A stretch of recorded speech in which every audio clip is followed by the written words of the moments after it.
అస్సలాము అలైకుం హాయ్ అండి। ఈరోజు బ్లౌజ్ హ్యాండ్ డిజైన్ అయితే చూపిస్తున్నానండి। చూడండి, ఫస్ట్ మనము హ్యాండ్ ఏ విధంగా కటింగ్ చేసుకుంటామో ఆ విధంగా కటింగ్ చేసుకొని షోల్డర్ పైన వచ్చేసి వెడల్పు వచ్చేసి మధ్యలో వెడల్పు వచ్చేసి 1.5 ఇంచు అయితే తీసుకోవాలండి।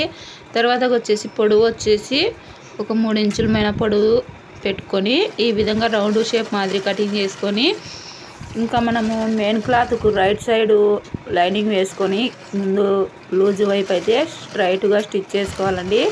ఆ తర్వాత మనం కటింగ్ చేసుకున్న ఈ రౌండ్ షేప్ని ఒక పాదం ఖర్చుతో స్టిచ్ చేసుకొని మధ్యలో ఉన్న వేస్ట్ క్లాత్ అయితే కటింగ్ చేసేయాలండి।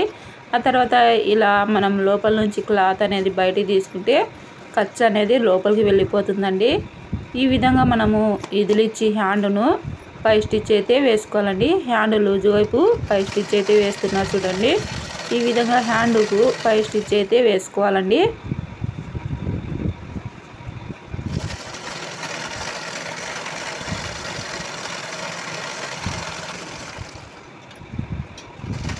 మనం లైనింగ్ కనపరాకుండా నీట్గా సర్దుకుంటూ ఈ పై స్టిచ్ అయితే వేసుకోవాలండి। వారకు అయితే వేసుకోవాలా।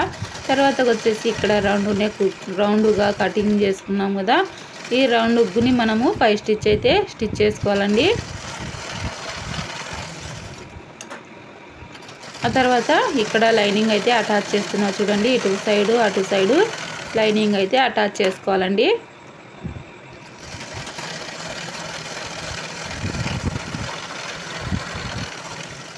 ఈ విధంగా లైనింగ్ అటాచ్ చేసుకున్న తర్వాత ఇంకా ఎగస్ట్రున్న క్లాత్ని అయితే కటింగ్ చేసేయండి।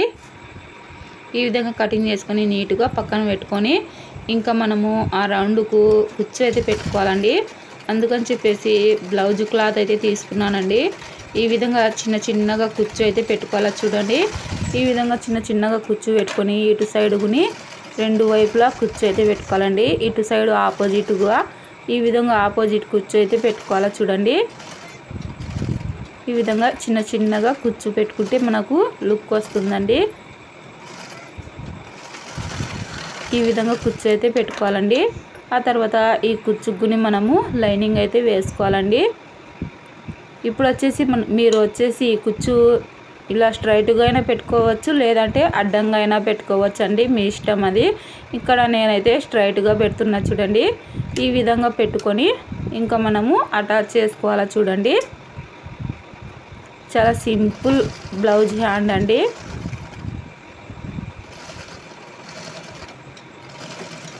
ఈ రౌండ్కు మీరు కావాలంటే లైస్ అయినా వేసుకోవచ్చండి। ఇక్కడ కస్టమర్ లైస్ ఏం వద్దన్నారు, ఇంకా అందుకని చెప్పేసి నేను లైస్ అయితే ఏం వేయలేదండి। ఈ విధంగా స్టిచ్ చేసుకున్న తర్వాత ఇప్పుడు చూడండి, లోపల మనకు ఎగస్ట్ ఉన్న మెయిన్ క్లాత్ను అయితే కటింగ్ చేసుకోవాలండి। మనం హ్యాండ్ వంపు వైపు కటింగ్ చేయకుండా ఇంకా కింది వైపు సైడ్లకు కటింగ్ చేసుకోవాలండి। హ్యాండ్ వంపు వైపు అయితే కటింగ్ చేయకుండా అలానే పెట్టుకోవాలండి। ఆ తర్వాత నీట్గా లైనింగ్ని ఒక 1/2 ఇంచు ఎగస్ట్తో కటింగ్ చేసుకోండి।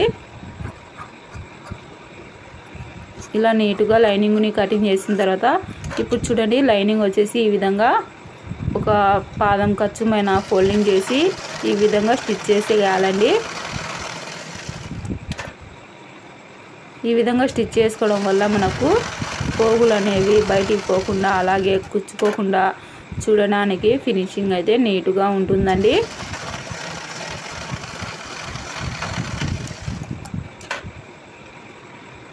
చూడండి మనకు ఎంత నీట్గా వచ్చేసిందో, బ్యాక్ సైడ్ లోపల మనకు ఎంత నీట్గా కనిపిస్తుందో। ఇప్పుడు నేను ఇంకొక హ్యాండ్ని కటింగ్ చేసి నీట్గా కట్ చేసి స్టిచ్ చేసి నీట్గా కటింగ్ చేసి పెట్టుకున్నానండి। ఇంకా ఈ హ్యాండ్ పెట్టుకొని నేను ఇంకా ఇంకొక హ్యాండ్ని సేమ్ వచ్చే విధంగా షేప్ వచ్చే విధంగా కటింగ్ అయితే చేశాను చూడండి।